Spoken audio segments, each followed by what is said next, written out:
While the battle is joined, finally the New York Times editorial board agrees we have legalized bribery in the country and that the individual super PACs have become absolutely out of control after Citizens United. Now the reality is we had rampant corruption even before Citizens United. We had corporations giving unlimited amounts in different ways. Now it's just been streamlined so that it's super easy to do. It's not even just super PACs that give about issues they care about. No, they give to specific candidates now. New York Times explains. This election year will be the moment when individual candidate super PACs, a form of legalized bribery, becomes a truly toxic force in American politics. Now, of course, I think it's been a toxic force for a long time, but those are important words coming out of the New York Times. What I've been saying for years here, but it's important that the mainstream media and the rest of the people covering politics catch on, and it appears they have. Legalized bribery. That's exactly what this is. You give politicians money so they could win re-election, and they turn around and give you whatever you want legislatively. I mean, we're seeing it right now in the Comcast deal. They gave to the committee that regulates them over $850,000 over the last 10 years. And then they hire people to be the head of the cable lobby. Who is it? Michael Powell, the guy who used to run the FCC, who will also be critical. The FCC will be critical in making the decision on whether Comcast's merger with Time Warner Cable is approved. It's legalized bribery all around, especially with this individual super PACs that the New York Times is talking about.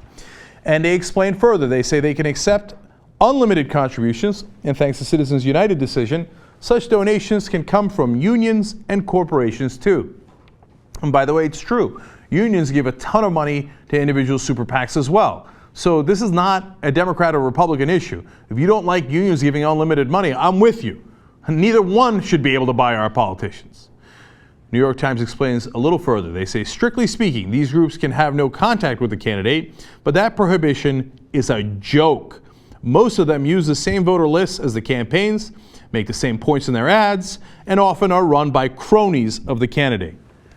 This is as strong as I've seen the New York Times write. So their efforts here are most welcome, and we'll take it. Look, like I said, Wolfpack has been saying this for a long time, and we're trying to fix the system, wolf-pack.com, okay?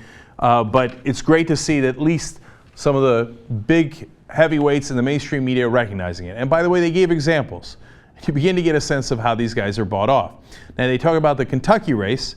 There, the person challenging Mitch McConnell is also getting a ton of money, and she's got a super PAC called We Are Kentucky. Her name is Allison Lundgren Grimes, and for example, she's taken money from plumbing and pipe fitting unions, and also taken $100,000 from the United Auto Workers. On the other side, who is Mitch McConnell taking money from? John Childs, $250,000. Look at that, he's a private equity investor. I wonder what he cares about Kentucky. He doesn't live in Kentucky. Joseph Kraft, a billionaire coal executive, $100,000. Donald Trump, who most certainly does not live in Kentucky, $50,000. Why do you think they're giving all this money to Mitch McConnell? Because Mitch McConnell is going to make sure that the coal industry is not regulated, and then they can take whatever risk they like, cut whatever corner they like, just to save a couple of nickels and a dime. And if some people die in a coal mine, that's not Mitch McConnell's problem. He's in the business of taking legalized bribes. But the real reason that the private equity guys and Donald Trump care about that race in Kentucky is because they want lower taxes. They get to pay around, technically 15%, they actually pay even less than that, 15% on the money that they invest. Now the top bracket is supposed to be above 35%. But they had people like Mitch McConnell fix the rules so the richest people in the country pay the lowest amount of taxes. That's why they're giving the $50,000 to $250,000 to Mitch McConnell, because they're making millions from his tax cuts. Crony capitalism 101, and yes, most certainly legalized bribery.